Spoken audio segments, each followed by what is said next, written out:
Hey, what's up guys, welcome back to another episode of the Minecraft Survival Let's Play. So in the last episode I built this phantom farm over here. And this thing is actually quite efficient, so I've not slept for a while now. I stayed over at the gold farm AFK overnight, so you can see my levels have gone up a little bit since the last episode. And now because I've not slept for so long, I'm actually getting loads of phantoms in here each time. So if I use this now, I can just press the button, all of these become one shot. And then I can just use the looting free sword to get loads of membranes. And so far I've managed to collect 4 stacks and 40 of these phantom membranes. But I don't really need too many of them. So I need a full stack of them to add to the checklist because my aim for the series is to collect a full stack of every item. So this is one of the items I need to collect.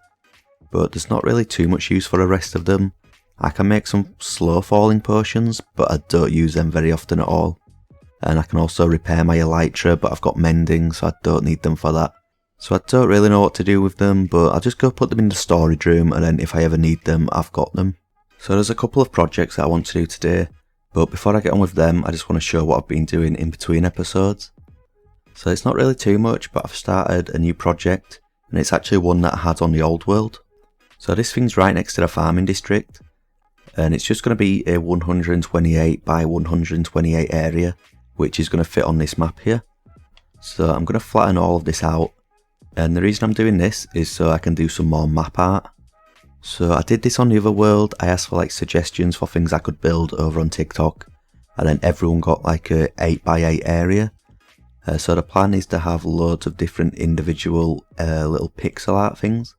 It's going to fill this entire area, and then overall it will make some nice map art, and then I can put it on the wall in my base or something like that.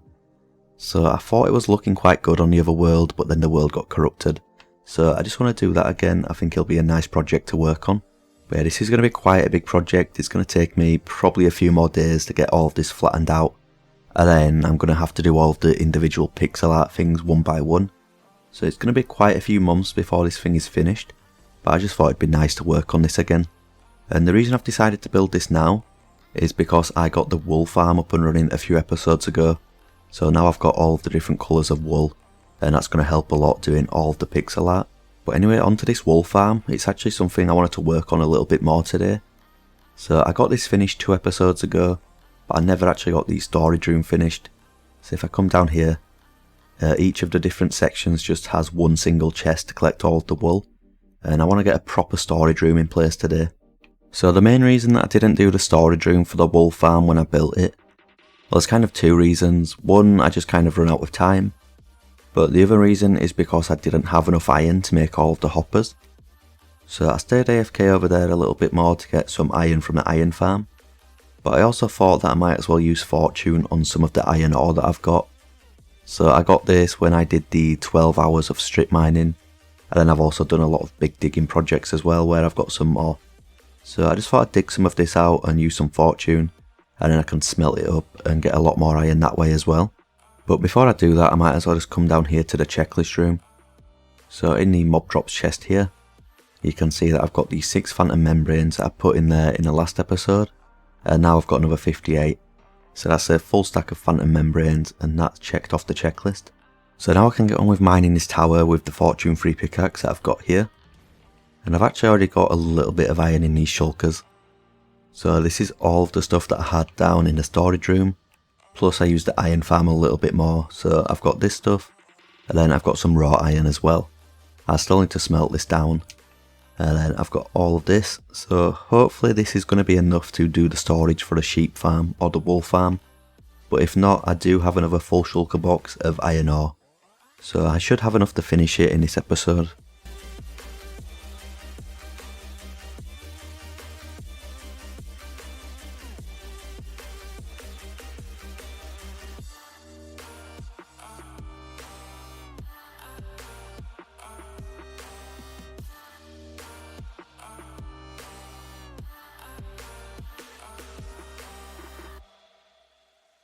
So overall that is over 6 stacks of this raw iron block.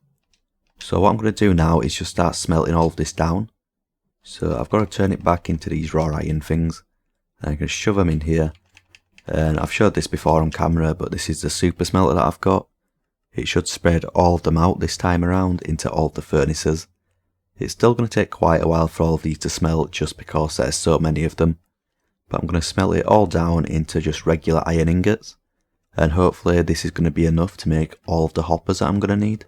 Okay, I'm back and I've finished all of the storage room for the sheep farm now, and I'm going to show that in a minute, but before I do that I just need to explain something. So when I started recording this episode I did the intro and stuff, and the plan was to upload it last weekend. But a few of you probably realised I didn't upload last weekend, and that's just because I didn't have enough time to finish the episode. I got the intro done and then a little bit of the sheep farm, or the storage room for the sheep farm, and I just completely ran out of time. And the reason for that is because quite a while ago now my car broke down. I think I mentioned this in a video.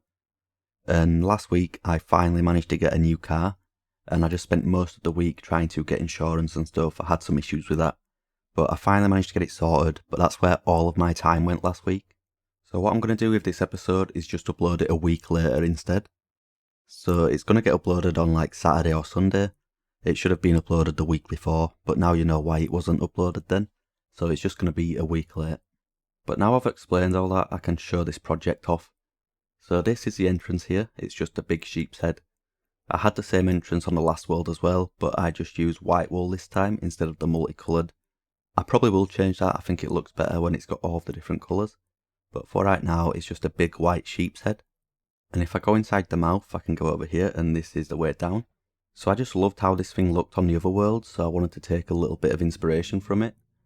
I just think it's nice how simple it is to see where all the different colours are. So if I wanted some red wool, I would just run over here, and it's quite clear where the red is. So over to the red section, and then all the red is in here. Then you go over here to orange, and then there's yellow. So it's just so simple to see where all the different colours are. And this thing does lag quite a lot with all the chests and then the sheep and the hoppers and stuff. But that's kind of the idea of the farming district anyway. I'm going to have all these laggy projects over here. So this place is going to lag quite a lot, but I should be quite lag free over near the base. And I did have a little bit of a problem over here where the magenta stuff is. So I think it was this one right here. You can see that the sheep has fallen down, so the grass block where the sheep was stood has been removed. I don't think it was that one right there, but I think an enderman came and somehow got there. I don't really know how it's managed to do that, but I think all the other sheep are okay for now. And I'm just going to head down quickly and I'll show you what it looks like from down below. Okay, so here's all of the hoppers and stuff down below. I think this looks quite organised. And here is the magenta section. So you can see that the block got removed and the sheep's fallen down, so it's not going to work here anymore. I'm going to have to kill this sheep and then get a new one in there. But I just don't know how the enderman has managed to get that block. Or if, I don't even know if an enderman did get this block, maybe it's disappeared some other way. But that's the only way I can think of, and I just don't know how it's managed to do that. So if anyone has any ideas how this has happened, just please let me know down below, and then maybe I can try and fix it. Like, all I can think of is that an enderman has got it. But yeah, if anyone's got any ideas what actually happened here, please just let me know. Okay, so now I've finished with the sheep farm, I can move on to a different project. But the thing is, I don't actually know which project I want to do next in today's episode. There's quite a few things I need to do on this world, but I just don't know which one I want to do next. So I'm going to head back to the base and have a quick think, and then I'll be back once I've decided. Okay, while I was deciding what I wanted to do next in today's episode, I just spent a little bit of time cleaning up the island. I took down a few of my little projects that I've had going on around here. So over here I had the mob head farm. I'm not going to use that anymore, so I took it down. I had a few little farms over here, I think a sheep farm here, or just a quick little wool farm with some sheep inside. A few other things over here, I kind of forget what I had here now. And then I had a cocoa bean farm, and also just some chests like scattered around the place. So I've just cleaned it up a little bit, I think it looks a lot better now. And then I've added this nether wart farm over here, because I'm going to need quite a lot of nether wart for the next project. And what I want to do is add another room in the base. So it's going to be over here, and it's going to be the nether portal room. I've wanted to start this for a long time, I think I'm finally just going to do it. I don't think I'm going to have time to get onto the actual nether hub and all the stuff in the nether. But I want to at least get the nether portal room in place, and then get the nether portal here. Because at the moment my nether portal is at the other side of the island, right over there. and it's just not very practical, so I want to get it over here where it's going to stay for the rest of the series. And I do need to get this room dug out a little bit more. This isn't going to be big enough. I don't really know what design I'm going to go for yet, but I do know that I'm going to be using some red nether brick, and that's why I've got all of these nether warts up here. And I actually want to do a little bit of an experiment over here. So if you use a fortune hoe on crops like the wheat and carrots, potatoes, whatever, you get more than you usually would if you just punched it with your fist. And I just want to do that same test on the nether warts and see if it does give more if you use the fortune pickaxe or the fortune hoe even. I think I have tested this before, but I just forgot what happened. So I'm going to do it again over here. So I've got 6 stacks of soul sand and then these 6 stacks of nether wart planted on top. So each of these sections is 1 stack. So what I'm going to do is mine these 3 sections with my fist and then harvest these 3 with the hoe. And I'm going to see if it does actually give you more if you use fortune.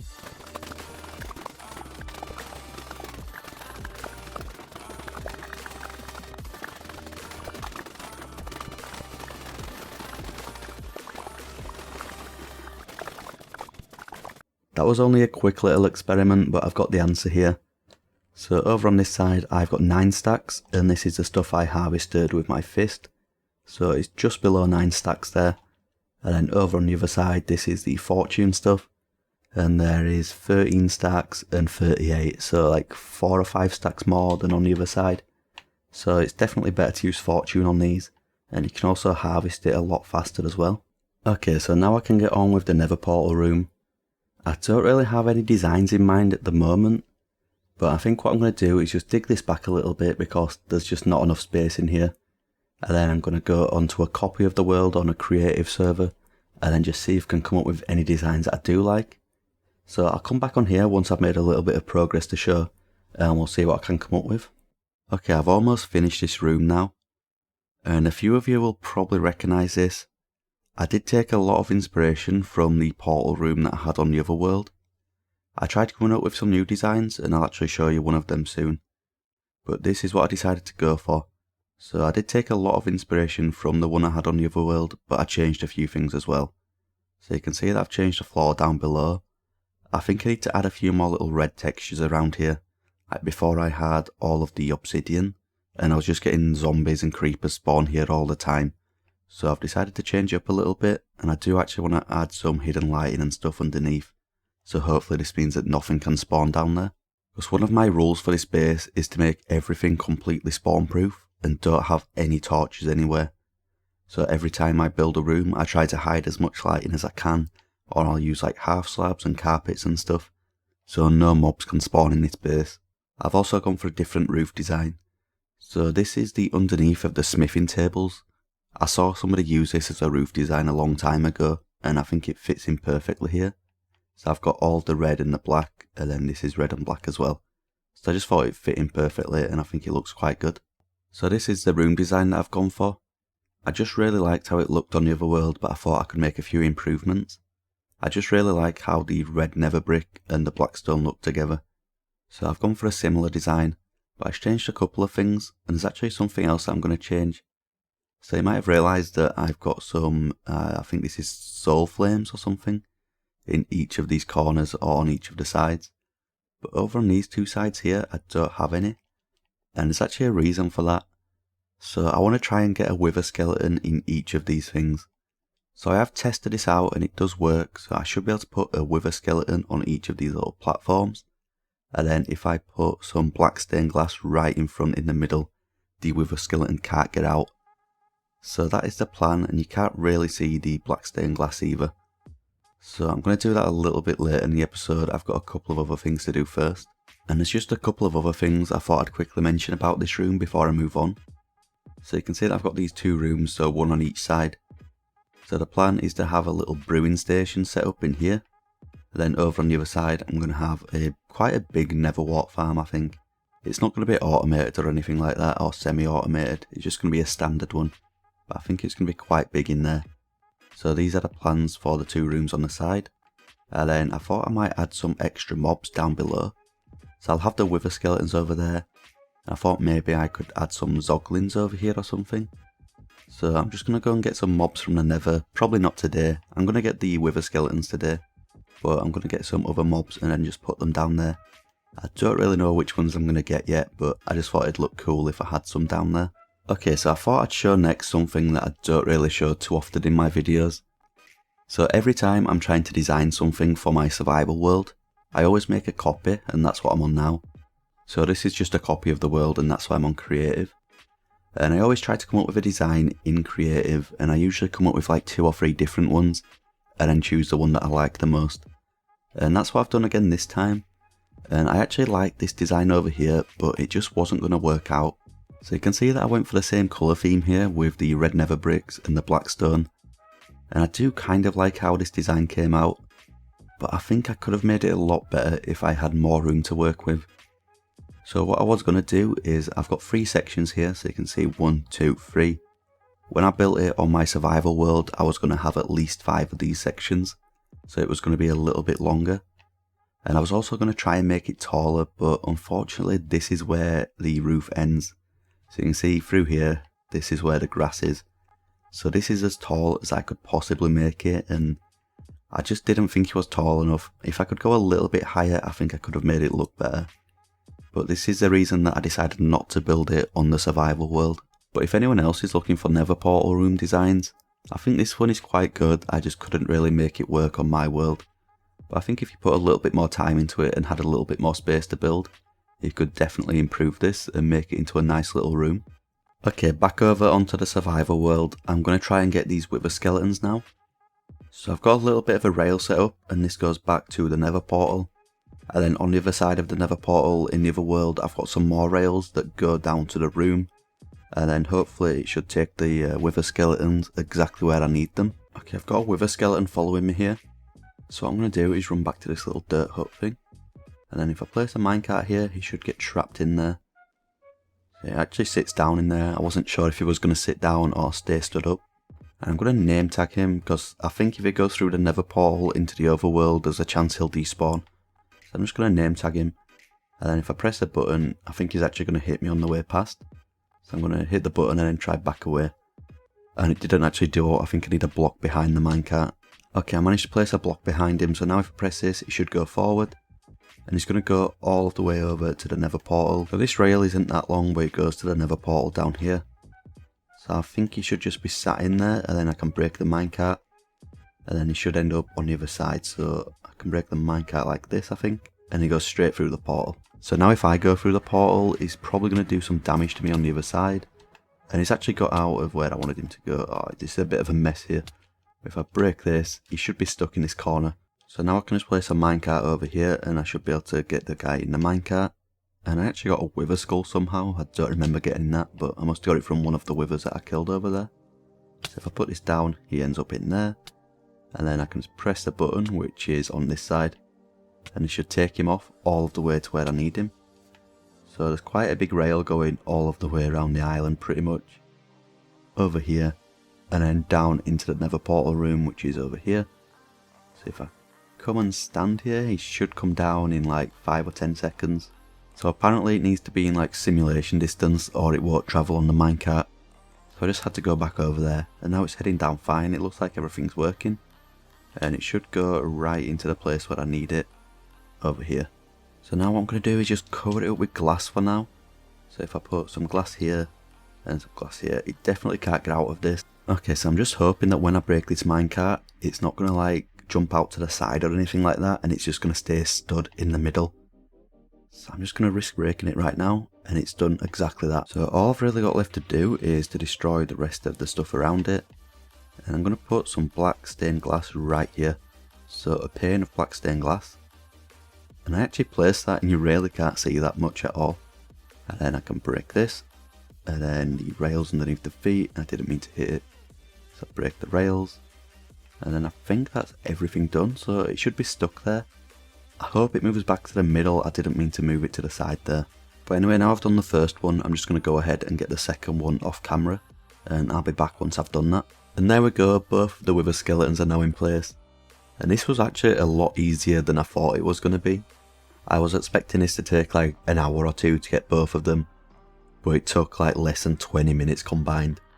So I'm pretty happy with how it's turned out. I really like how this room looks overall, and I think the wither skeletons are quite a good addition. And this one over here did actually move over to the centre now, so I think that looks a lot better. But anyway, this main room is pretty much finished now. I still need to do the 2 side rooms, but I'll do them another day. All I've got left to do is the portal. So I am going to show you how to link up portals just in case you don't know how to do it. But I'm pretty sure a lot of people will know how. It's like being in the game a long time. It's not too difficult, so I'll just show you how to do it quickly. So this is where I want the portal to be. I've already marked it out with the obsidian. This can be as big as you want. I don't know what the limit is. I think it's like 21 times 21. But I just want a nice 3 times 5 portal here. So I'm going to stand in the middle and then I'm going to write down these coordinates. So if you look at the top left, 780. You don't really need the middle one. And then the last one is 47. So you need to write both of those coordinates down. And I'm not going to go through this portal, but I am going to light it. So I'm going to get rid of the torches, and I've got the flint and steel. So I'm going to light the portal, but I'm not going to go through this one. So now what I've got to do to find out where to build the portal is get my original coordinates from the portal in the overworld, and then just divide both of them by 8. So my coordinates were 780 and 47. So if I get both of those numbers and divide them by 8, I get 98 for the first coordinate, and then 6 for the second coordinate. So if I go over here, I've actually already placed a nether portal, and if I stand right in the middle, you can see the coordinates in the top left hand corner. The first one is 98, the second one just doesn't matter, and then the other one is 6. So that is the original coordinates divided by 8. And the reason that you divide it by 8 is because 1 block in the nether is 8 blocks in the overworld. So that's why a lot of people like to use nether portals to get around. So I'm going to build a nether hub here eventually, and then I'm going to have like tunnels going all over my world to different projects and stuff. And it's going to be so much faster to travel in the nether instead of just like flying in the overworld. But anyway, what I can do is just light this portal, and this one should link to the one in the base if I've got the coordinates correct and stuff. And it's actually the same size portal as the one in the overworld, but it doesn't need to be the same size. Like this one could be any size and it would link to another portal that is a lot bigger or smaller. It doesn't really matter about the sizes of the portal. But anyway, I'm just going to head through here, and this should go to the nether portal room that I've just built if I've done this all correctly, and it looks like it's worked. So it's all synced up now and I shouldn't have any problems with this. Right, I'm kind of running out of time to record for today, but there's just a couple more things that I quickly want to do. So first of all, over here in the bedroom that I built a few episodes ago, I got these 2 axolotls in here and I asked for some name suggestions. And I got a few decent suggestions, but there's one that I liked more than the others. So somebody said call one SpongeBob and the other one Patrick. And I think that's a really good idea, but I'm going to change it up just a little bit. So you can see that there's a yellow one, and I think that one should be called SpongeBob. That fits really well. But the other one, it's not really Patrick coloured. So I've gone ahead and I've got a pink one, so this one is going to be called Patrick. And I thought it'd also be a good idea to call this one Squidward. So I'm going to have all 3 of them. And then I'm going to do this in a future episode, but I'm going to extend the fish tank out a little bit so it's a little bit bigger. And I'm also going to build their houses in there. So just like a mini replica of the Patrick house, which is just a rock. The Squidward house in the middle, and then the pineapple on the right hand side. So I think this is going to look really good once it's done. I'm not going to get it done in today's episode, but I am going to name these things today, and then I'm going to put this pink one in as well. Okay, so the pink one's in here and I've got the name tags. So this one is Patrick, the yellow one is going to be SpongeBob. Up here, if I can actually name it, I think it's stuck in the kelp, so I might have to wait for it to move. So this one is going to be Squidward, and then this one will be SpongeBob. So all 3 of them are named now, and like I said, I will extend this out and get their houses in here. I think it's going to look really good, but I'm going to have to probably put a little bit of time in a creative world just coming up with a design that I like first. I think that's the problem with most projects, that it actually takes longer to go onto a creative world to come up with a design than it does to build it in the survival world. So you'll have seen that earlier when I showed the nether portal room that I came up with. Like, it took ages to come up with designs and stuff, and then I ended up going for a different design that I've already done before anyway. So I waste so much time coming up with these designs, and a lot of them don't even get used. But anyway, there's just one more thing that I quickly want to show before I end the episode. So at the start of the episode you saw that I finished the sheep farm, so I did all the storage and stuff. And I've actually just gone ahead and collected all the banners. So these were quite easy to craft, but I've just gone ahead and got them all. They only stack up to 16, so that's why it's all up to 16. And I've just checked them all off the checklist. And there is actually one banner design that I'm missing, and that is the mansion banner. So I'm not going to collect every single banner design on the game because there's pretty much an infinite amount. But what I decided to do is collect all the basic colours, and then all of the ones that you can actually find naturally generated in a world. So this is the illager banner that you get from the outposts. This is from the end cities. And then this one is found in the bedrooms of woodland mansions. And I've not actually found a woodland mansion yet on this world, so I can't get it just yet. But these are all the banner designs that I think are naturally generated. But if I've missed any, just let me know down below. I don't think I missed any, but maybe I did. I think these are the only 3. But anyway, that's everything that I wanted to do for today's episode. So I finally got the Nether portal room up and running. So now I can start the Nether hub, and that's going to be a big project. It's going to take the entire series to finish that. I don't think it'll ever actually get finished just because there's always going to be more things to add to it and stuff. But I had so many plans for the Nether, and now I can actually get started with those things. And I also got finished with the sheep farm. I think I'm going to try to finish as many projects as I can over the next few weeks before I start too many more projects. So I've got quite a few unfinished ones at the moment. So the mob farm isn't finished, the guardian farm, and technically this project isn't quite finished because I've still not done the roof. But this is where I'm going to have to end the episode. So I hope everyone enjoyed, and I'll see you all next time.